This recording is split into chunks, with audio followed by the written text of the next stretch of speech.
এক, সন্দেহ ছাড়া আল্লাহ আর তার রসুলকে বিশ্বাস করা। 2, আল্লাহর রাস্তায় জানমাল নিয়ে জিহাদ করা। 3, জিকির করলে আপনার অন্তর ভীত সন্ত্রস্ত হওয়া। 4, কোরআন তেলাওয়াত করলে ঈমান বেড়ে যাওয়া। 5, রবের উপর ভরসা করা। 6, আল্লাহর ইবাদত মধ্যে সবচেয়ে গুরুত্বপূর্ণ ইবাদত নামাজ, এটা কায়েম করা। 7, যাকাত আদায় করা।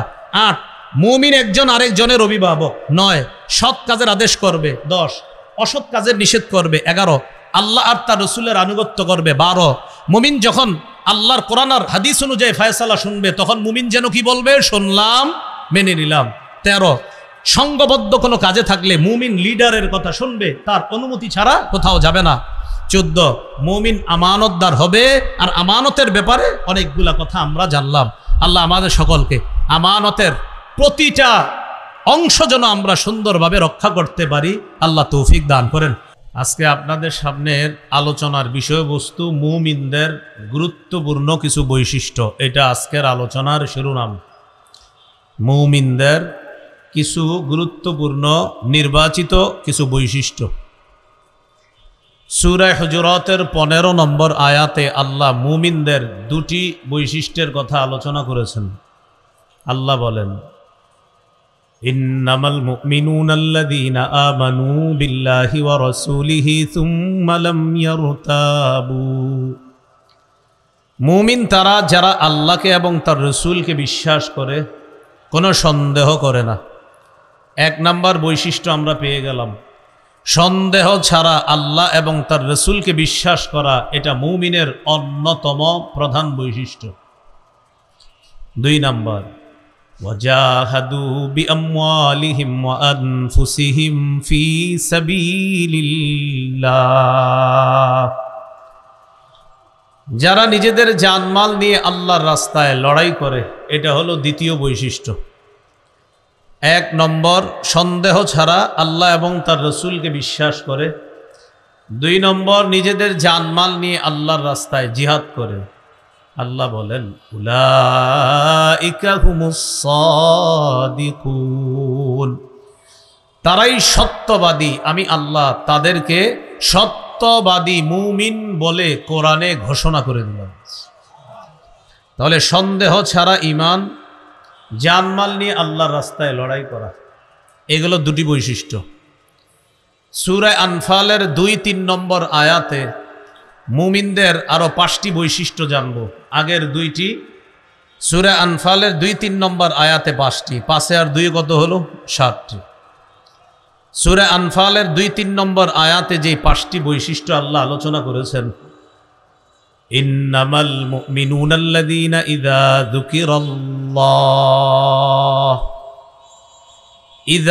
যুকিরাল্লাহু ওয়াজিলাত কুলুবুহুম। মুমিন তারা যাদের সামনে আল্লাহর কথা স্মরণ করা হলে, আলোচনা করা হলে, আল্লাহর জিকির করা হলে তাদের অন্তর কেঁপে ওঠে, অন্তরে ভীতি সঞ্চার হয়, অন্তর কাঁপতে থাকে, আল্লাহর ভয় জাগ্রত হয় তাদের অন্তরে।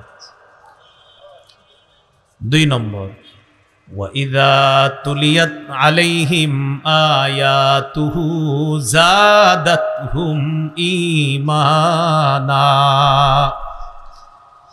যাদের সামনে কোরআনের আয়াত তেলাওয়াত করলে এই তেলাওয়াত তাদের ঈমান আরো বাড়ায় দেয়। আমরা কোরআন তেলাওয়াতের সময় কথা বলি, চারদিকে তাকাই, কোরআন তেলাওয়াত চলা অবস্থায় কথা না বলা, মন দিয়ে শোনা। আজকে একটু আগে এখানে হযরত মাওলানা কারি আমজাদ সাহেব তেলাওয়াত করছিলেন, আমার সাথে কয়েকজন এসে মুসাফা করছে, কাজটি সঠিক হয়নি। ওই সময় কোরআন তেলাওয়াত শোনা, মুসাফার প্রয়োজন নেই তখন। তাহলে এই আয়াতের 2য় বৈশিষ্ট্য, কোরআনের তেলাওয়াত করলে তেলাওয়াত তাদের ঈমান বাড়ায় দেয়। তো তেলাওয়াতের সময় আমরা দুনিয়ার সব কাজ করি, ঈমান কোথায় বলল? 3 নাম্বার, ওয়া আলা রাব্বিহিম ইয়াতাওয়াক্কালুন। যারা তাদের রবের উপর ভরসা করে। রবের উপর ভরসা কাকে বলে? সাহাবী রাসূলুল্লাহ সাল্লাল্লাহু আলাইহি সাল্লামকে জিজ্ঞাসা করলেন, ওগো আল্লাহর রাসূল, আমরা আমাদের বাহনগুলা মাঠের মধ্যে ঘাস খাওয়ার জন্য ছেড়ে দেই, আল্লাহর উপর ভরসা করি, তাদেরকে আমরা বাঁধন খুলে দিয়ে ছেড়ে দেই, তারা ইচ্ছা মতো ঘাস খাবে, আবার আমাদের কাছে চলে আসবে। আল্লাহর উপর ভরসা আছে, আল্লাহ নিয়ে আসবে। নবীজি বলেন এটাকে তাওয়াক্কুল বলে না, এটাকে ভরসা বলে না।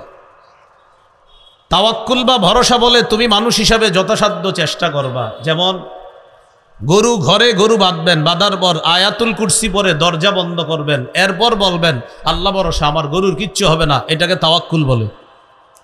গরুর ঘরে গরু রাখলেন আর দরজা খোলা রেখে বললেন কোনো সমস্যা নাই, আল্লাহ ভরসা, চুরি হবে না, এটাকে তাওয়াক্কুল বলে না। ইমাম সাহেবের কাছে দোয়া চাইলেন আমার যেন আগামী মাসে 10,000 টাকা হয়। ইমাম সাহেব দোয়া করে কিন্তু টাকা আসে না। ইমাম সাহেবের সাথে সাক্ষাৎ, কি দোয়া করলেন, টাকা তো আসে না। ইমাম সাহেব বললেন আপনি 1 মাস কি করছেন? ঘরে বসেছিলাম। ও আচ্ছা, ঘরে বসছেন, আর আপনি দোয়া করবেন আর আল্লাহ টাকা পকেটে দিয়ে দিবে, এটাই তো তাওয়াক্কুল করছে আল্লাহর উপর। এটাকে তাওয়াক্কুল বলে না। মানুষ হিসাবে আপনি চেষ্টা করবেন আর আল্লাহ তাআলা আপনাকে ওই চেষ্টার প্রতিদান দান করবে, এটাকে বলা হয় তাওয়াক্কুল, এটাকে বলা হয় ভরসা। তাহলে সূরা আনফালের 2 নম্বর আয়াতে আল্লাহ বলেন মুমিনের 1 নম্বর গুণ হলো যাদের সামনে আল্লাহর জিকির করা হলে তাদের অন্তর কাঁপতে থাকে, ভয়ে তাদের অন্তরে কম্পন সৃষ্টি হয়। 2 নাম্বার, যাদের সামনে কোরআন তেলাওয়াত করা হলে তেলাওয়াত তাদের ঈমান বাড়ায় দেয়। 3 নাম্বার, যারা তাদের রবের উপর ভরসা করে। 4 নাম্বার, আল্লাযীনা ইউকিমুনাস সালাহ, যারা নামাজ কায়েম করে। নামাজ কায়েম কাকে বলে? আজকে মাগরিবের নামাজ যারা পড়েছেন, স্ত্রীকে যারা নামাজ পড়তে বলেছেন, ছেলে মেয়েরা নামাজ পড়লো কিনা মাগরিব এই খবর যারা নিয়েছেন, এলাকায় আপনার প্রতিবেশীরা মাগরিব পড়লো কিনা এই খবর আপনি নিয়েছেন, বাংলাদেশের প্রতিটা মুসলমান নামাজি হয় কিনা এই খবর আপনি রাখেন, সারা পৃথিবীর সব মুসলমান যেন নামাজি হয়ে যায় এই চিন্তা আপনার আছে, এটাকে নামাজ কায়েম করা বলে। আজকে মাগরিব আপনি পড়েছেন, বিবিরে পড়তে বলেন নাই, বিবি পড়ে নাই, সন্তানাদি নামাজ পড়ে নাই, আজকে মাগরিব আপনি পড়েছেন, কায়েম করেন নাই। ফজরের নামাজ আপনি পড়লেন, পরিবারকে পড়ার কথা বলেন নাই, আত্মীয় স্বজনকে নামাজ পড়ার কথা বলেন নাই, এর মানে আপনি ফজর পড়েছেন, কায়েম করেননি। একটা হলো নামাজ পড়া আর একটা কায়েম করা। কায়েম কি জিনিস? আজকে মাগরিব আমি পড়লাম, পরিবার পড়লো কিনা খবর নিলাম, সন্তান যেখানে আছে নামাজ পড়লো কিনা খবর রাখলাম, আমার প্রতিবেশী মাগরিব পড়লো কিনা আমার এই চিন্তা আছে, এটাকে নামাজ কায়েম করা বলে, নামাজ প্রতিষ্ঠিত করা বলে। তাহলে শুধু নিজে নিজে নামাজ পড়লে নামাজ পড়লাম, কায়েম করলাম না, আর 10 জন নামাজি হলো কিনা এই চিন্তা করা মানে নামাজ কায়েম করা। তো মুমিনের এখানে 4 নাম্বার বৈশিষ্ট্য, যারা নামাজ কায়েম করে। 5 নাম্বার, ওয়ামিম্মা রাযাকনাহুম ইউনফিকুন, আমার দেয়া রিজিক থেকে যারা খরচ করে, যারা যাকাত আদায় করে। তাহলে এই 2 এবং 3 নম্বর আয়াতে জানলাম 5টা, সূরা হুজুরাতের 15 নম্বর আয়াতে জানলাম 2টা। আগের 2 আর এই নতুন 5টা, কয়টা হলো? 7টা। আগের 2টা হলো সন্দেহ ছাড়া আল্লাহ আর তার রসুলকে বিশ্বাস করা। 2 নম্বর জানমাল নিয়ে আল্লাহর রাস্তায় জিহাদ করা। আর সূরা আনফালের 5টা হলো 1 নম্বর জিকির করলে অন্তরে আল্লাহর ভয় জাগ্রত হওয়া, 2 নম্বর তেলাওয়াত করলে ঈমান বেড়ে যাওয়া, 3 নম্বর রবের উপর ভরসা করা, 4 নম্বর নামাজ কায়েম করা, 5 নম্বর আল্লাহর দেয়া রিজিক থেকে যাকাত দেওয়া, দান সদকা করা। তাহলে এই 5, আগের 2 হলো কয়টা? 7টা। সূরা তাওবার 71 নম্বর আয়াত। এই আয়াতে আল্লাহ মুমিনের 6টি বৈশিষ্ট্য আলোচনা করেছেন। 6টি থেকে আমরা 4টি নিব, আর 2টি নিব না কেন? 2টি সূরা আনফালে চলে এসেছে। একটা হলো নামাজ কায়েম করা, আর একটা যাকাত দেওয়া, যেটা সূরা আনফালের 5 বৈশিষ্ট্যের আলোচনায় আছে। তো সূরা তাওবার 71 নম্বর আয়াতে 6টি বৈশিষ্ট্য আছে, এর মধ্যে 2টি হলো নামাজ কায়েম করা আর যাকাত দেওয়া। তো এই 2টা তো আমরা আনফালে পেয়ে গেলাম, এই জন্য ওই 6টা থেকে নিব 4টা, তো আগের 7টা। আর সূরা তাওবার 6টি বৈশিষ্ট্য থেকে নিব 4টা, 1 7 আর 4 কত হয়? 11টা। সূরা তাওবার 71 নম্বর আয়াতে যেই 6টা আগে শুনি, 6টা শোনার পর এখান থেকে আমরা 4টা নিব। আল্লাহ তাআলা বলেন ওয়াল মুমিনুনা ওয়াল মুমিনাতু বা'দুহুম আউলিয়াউ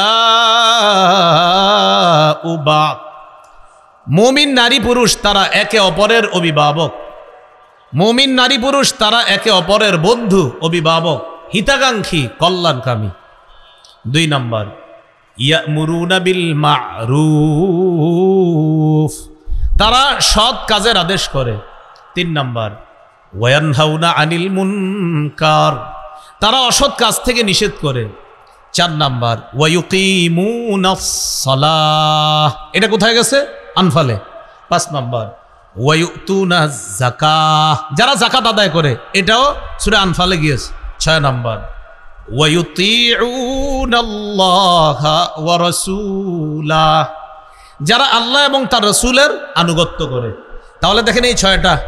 1 নম্বর, মুমিনরা একে অপরের অভিভাবক। 2 নম্বর, সৎ কাজের আদেশ করে। 3 নম্বর, অসৎ কাজ থেকে নিষেধ করে। 4 নম্বর, নামাজ কায়েম করে। 5 নম্বর, যাকাত আদায় করে। 6 নম্বর, আল্লাহ এবং তার রাসূলের আনুগত্য করে। এই 6টার মধ্যে 2টা আমরা সূরা আনফালে পেয়ে গেছি, নামাজ কায়েম করা আর যাকাত আদায় করা। তাহলে এই 2টা যদি আমরা সূরা আনফালে যেহেতু পেয়ে গিয়েছি, এখন এই সূরা তাওবার 71 নম্বর আয়াতের 6টা থেকে 4টা নতুন করে আমরা নিব। অভিভাবক, সৎ কাজের আদেশ করা, অসৎ কাজের নিষেধ করা, আল্লাহ এবং তার রাসূলের আনুগত্য করা। আগের 7, নতুন 4টা, কয়টা হলো? 11টা বৈশিষ্ট্য হলো। 12 নম্বর বৈশিষ্ট্য, সূরা নূরের 51 নম্বর আয়াত। এই আয়াতের মধ্যে আল্লাহ বলেন, ইন্নামা কানা কাউলাল মুমিনিনা ইযা দুউ ইলাল্লাহি ওয়া রাসূলিহি লিয়াহকুমা বাইনাহুম আইয়াকুলু সামি'না ওয়া আতা'না।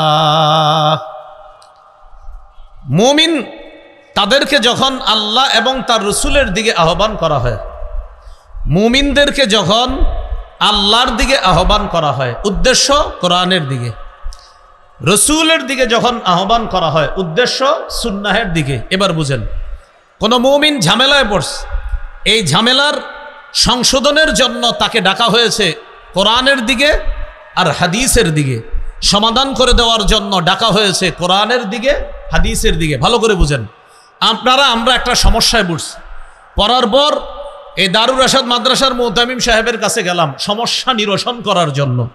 তিনি আমাদেরকে বললেন, আমি আপনাদের সমস্যা নিরসন করব 2টা পদ্ধতিতে, হয়তো কোরআন দিয়ে, না হয় হাদিস দিয়ে, অথবা কোরআন হাদিস দিয়ে সমস্যা নিরসন করব। তাহলে আমাদেরকে সমস্যা নিরসন করার জন্য আহ্বান করা হলো কোরআনের দিকে, হাদিসের দিকে। তখন আমাদের বক্তব্য হবে সামি'না ওয়া আতা'না। সবাই একসাথে বলেন, শুনলাম, মেনে নিলাম। আবার শুনলাম, মেনে নিলাম। তাহলে মুমিনদের 12 নম্বর বৈশিষ্ট্য, মুমিনদেরকে যখন কোরআন এবং হাদিস অনুযায়ী ফয়সালার জন্য আহ্বান করা হয়, তখন মুমিন বলে, ও কোরআনের ফয়সালা, হাদিসের ফয়সালা আমি শুনলাম, আমি মেনে নিলাম। মুমিন কোনো উগ্র আচরণ করবে না, কারণ কোরআনের ফয়সালা আর হাদিসের ফয়সালা শুনলে মুমিনের বক্তব্য, আমি যা করেছি কোরআনের ফয়সালা আর হাদিসের ফয়সালা, এটা আমার পক্ষে হোক আমার বিপক্ষে হোক, সামি'না ওয়া আতা'না, শুনলাম, মেনে নিলাম। তাহলে এখন আপনারা বলেন, আমাদেরকে যদি কোরআন কোনো সমাধান দেয়, হাদিস কোনো সমাধান দেয়, তখন আমরা উগ্র আচরণ করব নাকি বলবো শুনলাম, মানলাম? কি বলবো? আল্লাহ আমাদেরকে এই বৈশিষ্ট্য অর্জন করার তৌফিক দান করেন। এই হলো 12 নম্বর। 13 নম্বর বৈশিষ্ট্য, মুমিনরা যখন কোনো সমষ্টিগত দলের মধ্যে থাকে, তখন প্রধান যিনি থাকে তার অনুমতি ছাড়া মুমিনরা কোথাও যায় না। মুমিনরা দলবদ্ধ কোনো কাজে থাকলে প্রধান যিনি থাকে তার অনুমতি ছাড়া কোথাও যায় না। যেমন আপনারা 3 দিনের জামাতে গেলেন, কোনো একজন আমির সাহেবের অধীনে আপনারা 3 দিনের একটা জামাতে গেলেন। জামাতে যাওয়ার পর আপনি 5 মিনিটের জন্য ফার্মেসিতে যাবেন ঔষধ আনার জন্য। আপনি চাইলেই পারেন আমির সাহেবকে না বলে ফার্মেসিতে যাইতে, কিন্তু এটা আপনি করবেন না, কারণ মুমিনের এটাও একটা বৈশিষ্ট্য। মুমিন যখন দলগত কোনো কাজে থাকে, দলবদ্ধ কোনো কাজে থাকলে, তখন মুমিন কোনো কাজ করতে হলে আমিরের অনুমতি নেয়, তারপর সেই কাজ করে। এটাও মুমিনের একটা বৈশিষ্ট্য। এ হলো 13 নম্বর। যেমন সূরা নূরের 62 নম্বর আয়াত, 18 নম্বর পৃষ্ঠার শুরু আয়াতটা, সূরা নূরের 62 নম্বর আয়াত। খন্দকের যুদ্ধ চলতেছে, পাথর কেটে কেটে গর্ত খনন করা হচ্ছে। রাসূলুল্লাহ সাল্লাল্লাহু আলাইহি সাল্লাম এবং সাহাবায়ে কেরাম সবাই এই পাথর খননের কাজে অংশগ্রহণ করছে। এই কষ্টদায়ক কাজের মধ্যে সাহাবীরা না খেয়ে পেটের মধ্যে পাথর বাঁধছে। আল্লাহ রাসূল সাল্লাল্লাহু আলাইহি সাল্লামের পেটেও পাথর বাঁধা, প্রচন্ড কষ্ট হচ্ছে, এক তো গরম, আবার পাথর কেটে গর্ত খনন করা। সেখানেও মুনাফিকরা কি করে, মন চাইলে তারা ভেগে যায়। আর মুমিনরা কি করে, আল্লাহ বলে হাবিব মুমিনরা যদি কোথাও যাইতে হয় আপনার অনুমতি ছাড়া এই কষ্টের কাজ ছেড়েও তারা কোথাও যাবে না, যাইলেও আপনার অনুমতি নিয়ে তারা যাবে। কারণ দলবদ্ধ কাজের মধ্যে তারা যখন থাকে তখন তারা প্রধান যিনি থাকে তার অনুমতি ছাড়া তারা কোথাও যায় না। যেমন আল্লাহ বলেন ইন্নামাল মুমিনুনা আল্লাযীনা আমানু বিল্লাহি ওয়া রাসূলিহি ওয়া ইযা কানু মাআহু আলা আমরিন জামি' লাম ইয়াযহাবু হাত্তা ইস্তাযিনুহু। প্রকৃত মুমিন তারা যারা আল্লাহকে আর তার রাসূলকে বিশ্বাস করে, যারা নবীর সাথে দলবদ্ধ কোনো কাজের মধ্যে থাকলে, সমষ্টিগত কোনো কাজের মধ্যে থাকলে নবীর অনুমতি ছাড়া লাম ইয়াযহাবু হাত্তা ইস্তাযিনু, নবীর কাছে অনুমতি ছাড়া তারা কোথাও যায় না।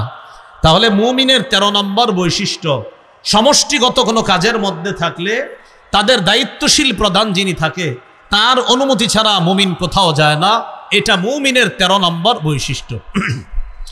মুমিনের 14 নম্বর বৈশিষ্ট্য। আর এই 14 নম্বর বৈশিষ্ট্যটা বলার জন্য আমি লম্বা আলোচনাটা টানলাম। এই 14 নম্বর বৈশিষ্ট্যটা খুব গুরুত্ব দিয়ে শুনেন। মুমিন আমানতদার হবে, এটা 2 বার বলেন সবাই, আমি সহ বলেন মুমিন কি হবে, আবার বলেন আমানতদার হবে। এটা মুমিনের একটা বৈশিষ্ট্য, 14 নম্বর বৈশিষ্ট্য।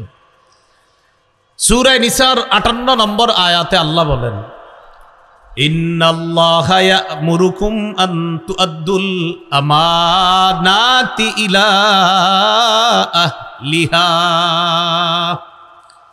নিশ্চয় আল্লাহ তোমাদেরকে আদেশ করেন তোমরা যেন আমানত হকদারের কাছে যথাযথভাবে পৌঁছে দাও। হাদিসের একটা কিতাব আছে নাম মুসনাদে আহমদ, এই কিতাবের 12,383 নম্বর হাদিসের বর্ণনা। ক্বালা রাসূলুল্লাহ সাল্লাল্লাহু আলাইহি ওয়াসাল্লাম লা ঈমানা লিমান লা আমানাতা লা। রাসূলুল্লাহ সাল্লাল্লাহু আলাইহি সাল্লাম বলেন যার আমানতদারিতা নাই তার ঈমান নাই, যার আমানতদারিতা নাই তার ঈমান নাই। তাহলে আমানতদারিতা মুমিনের অন্যতম একটা প্রধান বৈশিষ্ট্য। আমানতের খেয়ানত, যেমন কুফর করা সবচেয়ে বড় খেয়ানত। কি করা ভাই, আবার বলেন কি করা, কুফর করা সবচেয়ে বড় খেয়ানত। সূরা আনফালের 71 নম্বর আয়াতে আল্লাহ বলেন ওয়া ইউরিদু খিয়ানাতাকা।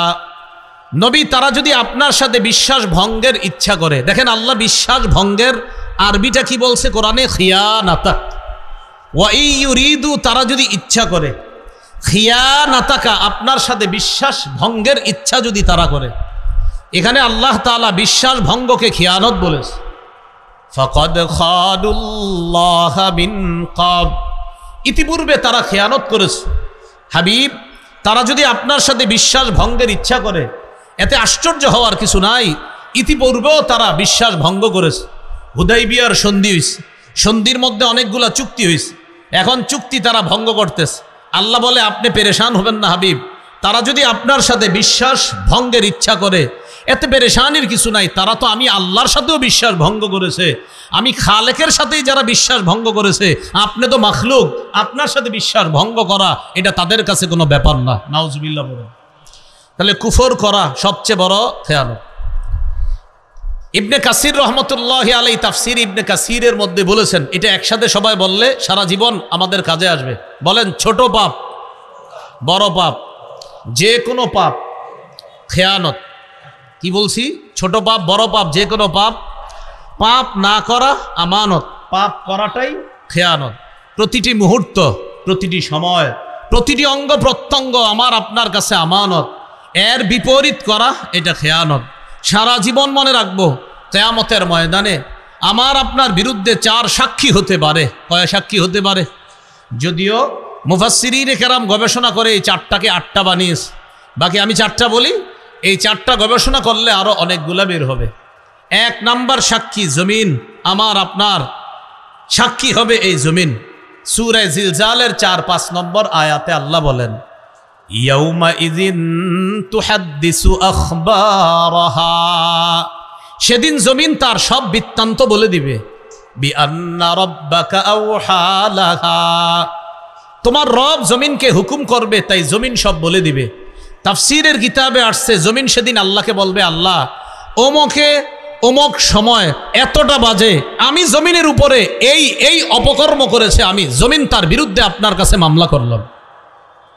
জমিন বলবে, আল্লাহ ওই সময় ওই মুহূর্তে আমি জমিনের উপর এই ব্যক্তি এই কাজ করেছে। আজকে যারা মাগরিব পড়লাম, সেজদা দিলাম, এখানে যারা বসে আছি, আমার আপনার এই বসার পক্ষেও জমিন সাক্ষী দিবে। যত ভালো কাজ করব, প্রতিটা ভালো কাজের সাক্ষীও জমিন হবে।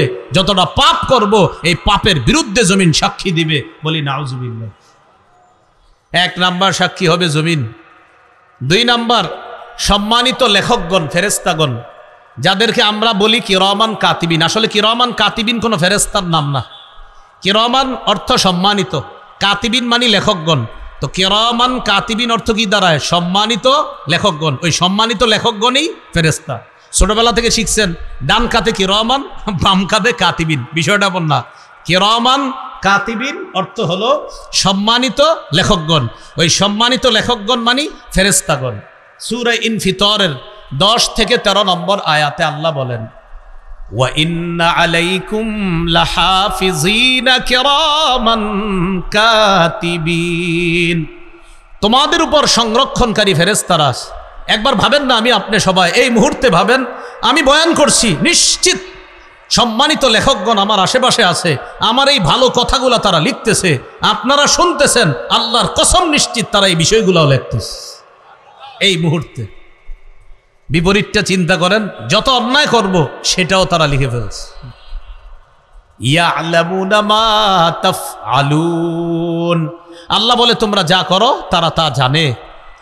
সূরা যুখরুফ 80 নম্বর আয়াত, সূরা যুখরুফ 80 নম্বর আয়াত, 25 পারা 14 নম্বর পৃষ্ঠার শুরু আয়াতে আল্লাহ বলেন, আম ইয়াহসাবুনা আন্না লা নাসমাউ সিররাহুম ওয়া নাজওয়াহুম, বালা, আচ্ছা মানুষ কি মনে করে তাদের গোপন প্রকাশ বিষয়গুলো আমি আল্লাহ জানি না?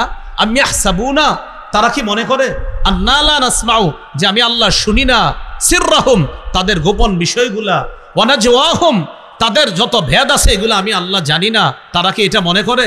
তাদের প্রকাশ্য গোপন সব জানি, আমি আল্লাহ শুনি। এই যে আমি আপনাদের সাথে কথা বলতেছি, আল্লাহ এটা বলেছেন, আল্লাহ বলে এটাও শুনি। আমি কথা না বইলে আমি চুপচাপ হা করে লা ইলাহা ইল্লাল্লাহ চুপে চুপে পড়ছি, লা ইলাহা ইল্লাল্লাহ, আল্লাহ বলেন এটাও জানি, এটাও শুনি। আমি মুখ বন্ধ করে মুখের ভিতরে লা ইলাহা ইল্লাল্লাহ উচ্চারণ করেছি, আমার 2 ঠোঁট বন্ধ, আল্লাহ বলেন এটাও জানি, এটাও শুনি। আমি আপনি কিচ্ছু বলি নাই, শুধু কল্পনায় আনছি। ইস, আমি যদি হজে যেতে পারতাম, কল্পনায় আনছি। আল্লাহ বলেন এটাও জানি, এটাও শুনি, সব জানি। সাথে সাথে আল্লাহ বলেন, বালা ওয়া রুসুলুনা লাদাইহিম ইয়াকতুবুন, তাদের কাছে আমার ফেরেশতাগণ আছে, ইয়াকতুবুন, তারা লিখতেছে, সব লিখতেছে, ভালো করি লিখতেছে, খারাপ করি লিখতেছে। এ হলো দ্বিতীয় সাক্ষী, ফেরেশতারা। 3 নম্বর সাক্ষী অঙ্গ প্রত্যঙ্গ। অঙ্গের মধ্যে নিচের থেকে সিরিয়ালে আসি, পা, হাত, কান, চোখ, জিহ্বা আর চামড়া। একটু তাকান না সবাই, চামড়ার দিকে তাকান। এই চামড়া, চামড়া, চামড়া, হ্যাঁ হ্যাঁ, চামড়া সাক্ষী দিবে। কে সাক্ষী দিবে বলেন সবাই, কে? চামড়া। সূরা ইয়াসিনের মধ্যে আল্লাহ তাআলা বলেছেন 36 নম্বর আয়াত, আল-ইয়াউমা নাখতিমু আলা আফওয়াহিহিম, আজ আমি তাদের মুখে মোহর মেরে দিব। ওয়া তুকাল্লিমুনা আইদিহিম, তাদের হাত আমি আল্লাহর সাথে কথা বলবে। ওয়া তাশহাদু আরজুলুহুম বিমা কানু ইয়াকসিবুন, তাদের পা তাদের কৃতকর্মের বিরুদ্ধে সাক্ষী দিবে আল্লাহর কাছে। 24 পারা 17-18 নম্বর পৃষ্ঠা সূরা হামিম আস-সাজদা 20-21 নম্বর আয়াতে আল্লাহ বলেন, হাত্তা ইযা মা জাউহা শাহিদা আলাইহিম সামউহুম ওয়া আবসারুহুম ওয়া জুলুদুহুম বিমা কানু ইয়ামালুন। যেদিন তারা জাহান্নামের সামনে আসবে, জাহান্নামের সামনে আসার পর শাহিদা আলাইহিম সামউহুম, তাদের কান তাদের বিরুদ্ধে সাক্ষী দিবে, ওয়া আবসারুহুম, তাদের চোখ তাদের বিরুদ্ধে সাক্ষী দিবে, ওয়া জুলুদুহুম, তাদের চামড়া তাদের বিরুদ্ধে সাক্ষী দিবে। চামড়া সাক্ষী দেওয়ার পর মানুষ তার চামড়াকে বলবে, ওয়া ক্বালু লিজুলুদিহিম লিমা শাহিদতুম আলাইনা, কিরে চামড়া তুইও আমার বিরুদ্ধে সাক্ষী দিলি। চামড়াকে বলবে, কিরে চামড়া তুই আমার বিরুদ্ধে সাক্ষী দিলি? তখন চামড়া বলবে, আনতাকানাল্লাহুল্লাযী আনতাকা কুল্লা শাই, যে আল্লাহ চাইলে সব কিছুকে কথা বলাইতে পারেন, ওই আল্লাহ আজকে আমি চামড়াকে কথা বলার যোগ্যতা দিয়েছে, তাই তোমার বিরুদ্ধে আমি সাক্ষী দিচ্ছি। তাহলে চামড়াও সাক্ষী দিবে। তাহলে 1 নাম্বার সাক্ষী জমিন, 2 নাম্বার ফেরেশতা, 3 নাম্বার অঙ্গ প্রত্যঙ্গ, পা, হাত, কান, চোখ, জবান, এমনকি চামড়া আমার আপনার বিরুদ্ধে সাক্ষী দিবে। 4 নাম্বার সাক্ষী আল্লাহু আকবার, সেই সাক্ষী আল্লাহ। বলেন সেই সাক্ষী, আবার বলেন সেই সাক্ষী প্রধান সাক্ষী, একমাত্র সাক্ষী, যেই সাক্ষীর অন্য কোনো সাক্ষীর প্রয়োজন ছিল না। আল্লাহ, আল্লাহর কোনো সাক্ষীর প্রয়োজন ছিল না, হাত, পা, কান, চোখ এগুলোর প্রয়োজন ছিল না। রব নিজেই সাক্ষী হিসাবে যথেষ্ট। এরপরেও আল্লাহ সাক্ষী হবেন প্রধান সাক্ষী। কেন? যে বান্দা আমি তোমাকে সব কিছু দেখাই, নিয়মতান্ত্রিকভাবে তোমার সাক্ষীগুলো আমি উপস্থাপন করেছি, এগুলা সাক্ষী না দিলেও প্রয়োজন ছিল না। আমি আল্লাহ তো জানি তুমি কি করেছো না করেছো, এরপরেও নিয়ম হিসাবে আমি তোমার হাত, তোমার পা, তোমার অঙ্গ প্রত্যঙ্গ জমিন থেকে আমি সাক্ষী নিছি শুধু নিয়ম রক্ষা করার জন্য। আমি আল্লাহ এগুলার মুখাপেক্ষী না, আমি তো দেখছি তুমি কি করছো আর না করছো। এই জন্য প্রধান সাক্ষী কে বলেন তো? আল্লাহ। বলেন প্রধান সাক্ষী কে? হ্যাঁ আল্লাহ প্রধান সাক্ষী। ওয়াকাফা বিল্লাহি শাহিদা, সাক্ষী হিসাবে আল্লাহ যথেষ্ট। আল্লাহ আমাদেরকে এই কথাগুলা মনে রেখে অঙ্গ প্রত্যঙ্গ সহ সব ধরনের গুনাহ থেকে বেঁচে থাকার তৌফিক দান করেন। তাহলে আসেন মূল আলোচনায় চলে আসি। ওই যে আমানত, অঙ্গ প্রত্যঙ্গ দিয়ে গুনাহ করা, এটাই খেয়ানত। এর দিকে একটু তাকান, এই যে চোখ, এখন আমি চোখের কোনা দিয়ে একটা হারামের জিনিস দিকে তাকায়া আবার সাথে সাথে চোখ নিচে নিয়ে আসছি। মানুষ বুঝে নাই আমি যে হারামের দিকে তাকাইছি। আল্লাহ বলে, বান্দা আমি কিন্তু জানি তুমি যে চোখের কোনা দিয়ে হারাম করে মনে মনে খারাপ কল্পনা করতেছ, এটা কিন্তু আমি জানি। সূরা গাফির বা সূরা মুমিনের 19 নম্বর আয়াতে আল্লাহ বলেন, ইয়ালামু খাইনাতাল আয়ুনি ওয়া মা তুখফিস সুদূর। চোখের চোরাই, চোখের খেয়ানত, ইয়ালামু তিনি জানেন, চোখের খেয়ানত, চোখ কোনা দিয়ে চুরি করে কি দেখে হারাম জিনিসের দিকে, ওয়া মা তুখফিস সুদূর, আর অন্তরে কি খারাপ কল্পনা করে, আল্লাহ বলে এটা আল্লাহ জানেন। এই জন্য প্রিয় ভাইয়েরা, চোখের খেয়ানত, অঙ্গ প্রত্যঙ্গের খেয়ানত থেকে বেঁচে থাকার চেষ্টা করা আল্লাহ তৌফিক দান করেন। সূরা আনফালের 27 নম্বর আয়াত, এই আয়াতে আল্লাহ তাআলা বলেন, ওয়াতাখুনু আমানাতিকুম ওয়া আনতুম তা'লামুন, জেনে শুনে তোমরা আমানতের খেয়ানত করো না। ও ঈমানদাররা, জেনে শুনে তোমরা আমানতের খেয়ানত করো না। আয়াতের ব্যাখ্যায় ইমাম কুরতুবী রহমতুল্লাহি আলাইহি লেখেন, আব্দুল্লাহ ইবনে আমর ইবনুল আস রাদিয়াল্লাহু তাআলা আনহুর বর্ণনা, তিনি বলেন, আউয়ালু মা খালাকাল্লাহু তাআলা বিনাল ইনসানি আল ফারজা, মানুষের অঙ্গ প্রত্যঙ্গের মধ্যে আল্লাহ সর্বপ্রথম সৃষ্টি করেছেন লজ্জাস্থান। মনে রাখার জন্য সবাই একবার বলি, বলেন তো আমাদের অঙ্গ প্রত্যঙ্গের মধ্যে আল্লাহ প্রথম সৃষ্টি করেছেন কি? লজ্জাস্থান। সৃষ্টি করার পর আল্লাহ বলেছেন, হাজিহি আমানাতুন ইস্তাউদাতুকাহা, ও আদম সন্তান, এই লজ্জাস্থান তোমার কাছে আমানত রাখলাম, গচ্ছিত রাখলাম, এই অঙ্গটা তুমি আমানত হিসাবে রাখবা। ফালা তালবাসহা ইল্লা বিহাক্কিন, এই আমানতের তুমি খেয়ানত করবা না। ফাইন হাফিজতাহা হাফিজতুকা, আল্লাহ বলেন, বান্দা লজ্জাস্থান নামক অঙ্গ, এই আমানত যদি তুমি রক্ষা করো, আমি আল্লাহ তোমাকে বিপদ আপদ থেকে রক্ষা করব। এরপর বলেন, ফাল ফারজু আমানা, লজ্জাস্থান আমানত, ওয়াল উজুনু আমানা, কান আমানত, ওয়াল আইনু আমানা, চোখ আমানত, ওয়াল লিসানু আমানা, জবান আমানত, ওয়াল বাতনু আমানা, পেট আমানত, ওয়াল ইয়াদু আমানা, হাত আমানত, ওয়ার রিজলু আমানা, পা আমানত, ফালা ঈমান লিমান লা আমানাতালা, যার আমানতদারিতা নাই তার ঈমান নাই। এক অংশ আমি, বাকি অংশ খালি আপনারা আমানত বলবেন। বলেন তো লজ্জাস্থান, চোখ, কান, জিহ্বা, পেট, হাত, পা। অতএব আজকে থেকে প্রতিটা পদক্ষেপের আগে চিন্তা করবেন আমার পুরা বডিটা আমানত, খেয়ানত হচ্ছে না তো, এই চিন্তা করা। আল্লাহ আমাদেরকে এই আমানতগুলা রক্ষা করার তৌফিক দান করেন, খেয়ানত থেকে বাঁচার তৌফিক দান করেন। ওয়াদা ভঙ্গ করা বড় ধরনের খেয়ানত, ওয়াদা ভঙ্গ করা বড় খেয়ানতের একটা। সূরা মাঈদার 13 নম্বর আয়াতে আল্লাহ বলেন, ফাবিমা নাকদিহিম মিসাকাহুম লাআন্নাহুম ওয়াজআলনা কুলুবাহুম কাসিয়া। ইহুদিরা ওয়াদা ভঙ্গ করার কারণে আমি তাদেরকে আমার রহমত থেকে বঞ্চিত করলাম।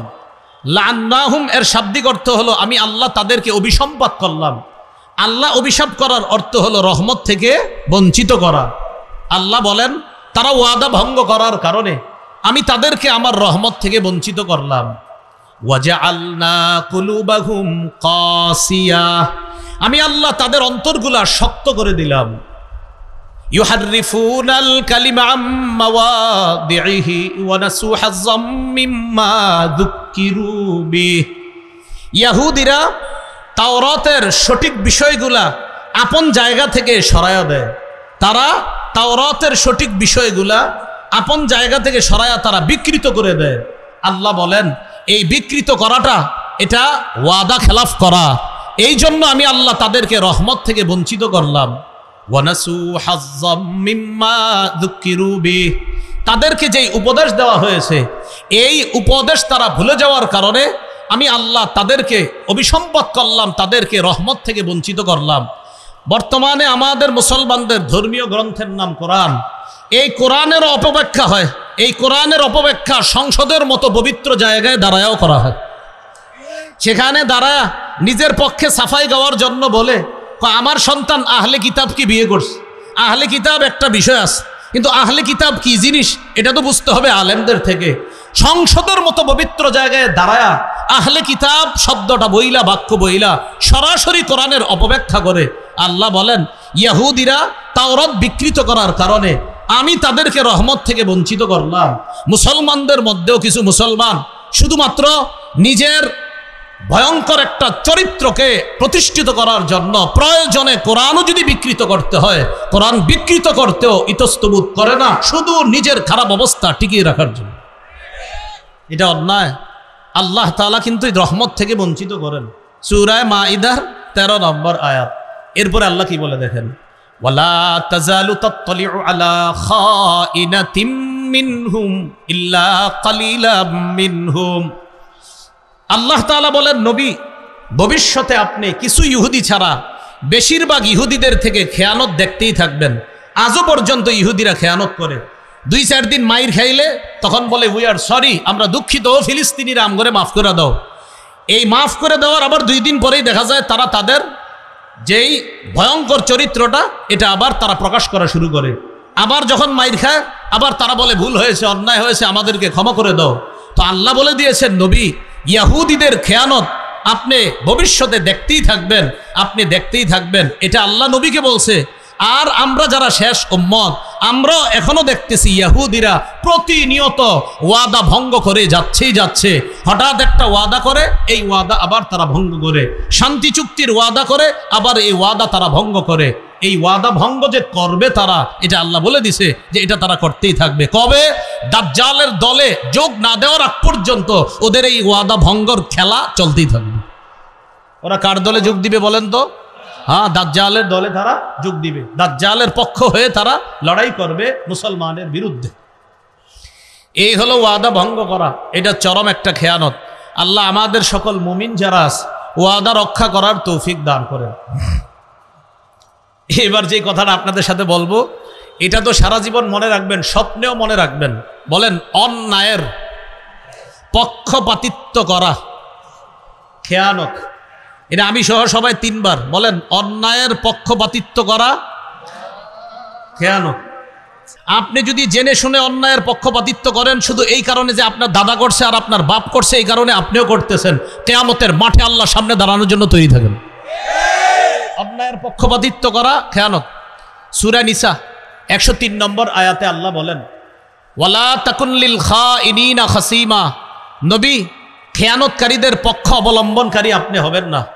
সূরা নিসা 107 নম্বর আয়াতে আল্লাহ বলেন, ওয়ালা তুজাদিল আনিল লাযিনা ইখতানুনা আনফুসাহুম, যারা নিজেদের সাথে খেয়ানত করে নবী আপনি তাদের পক্ষে ঝগড়া বিবাদও করবেন না।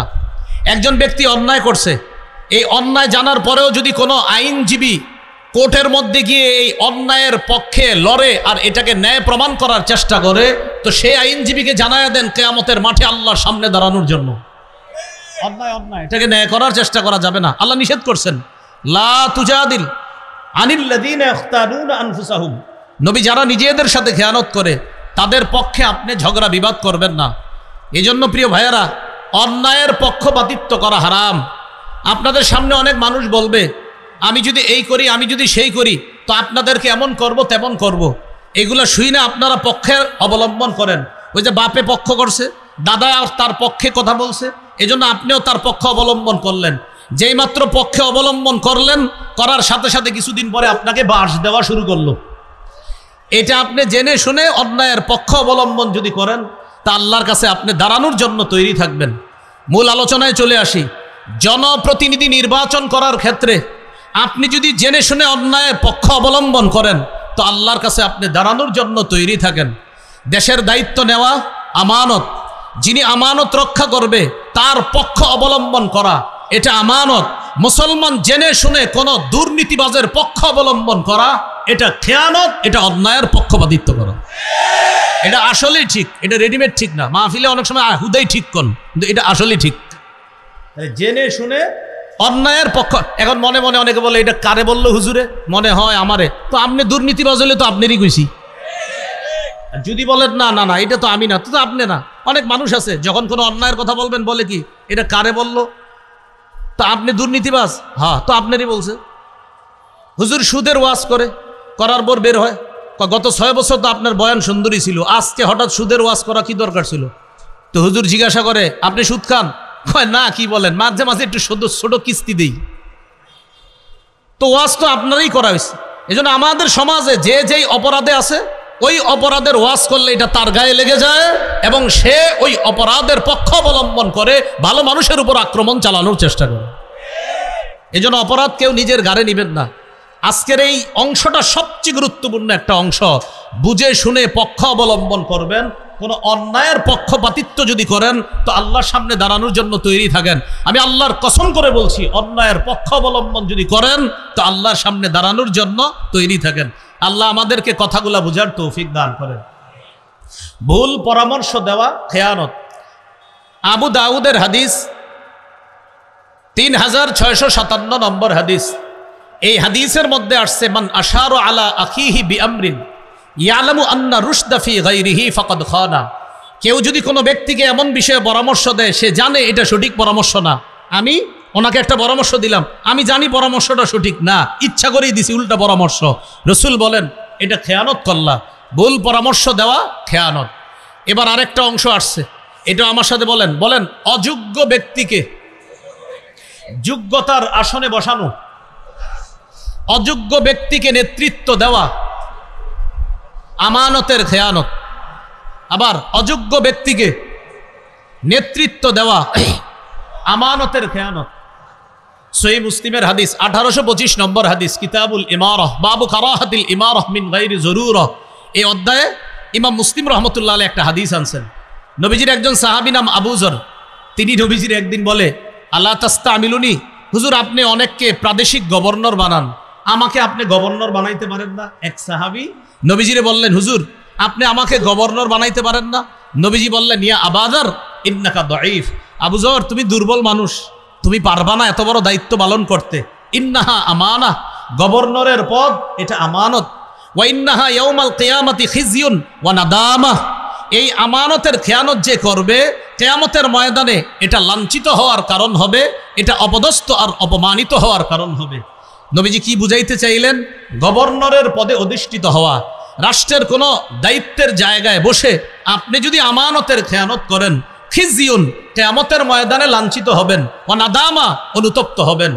তো নবীজি তার সাহাবী আবুজরকে বললেন, আবুজর, তুমি দুর্বল মানুষ, তুমি এই দায়িত্ব নিয়ে এটা সুচারুরূপে পালন করতে পারবা না।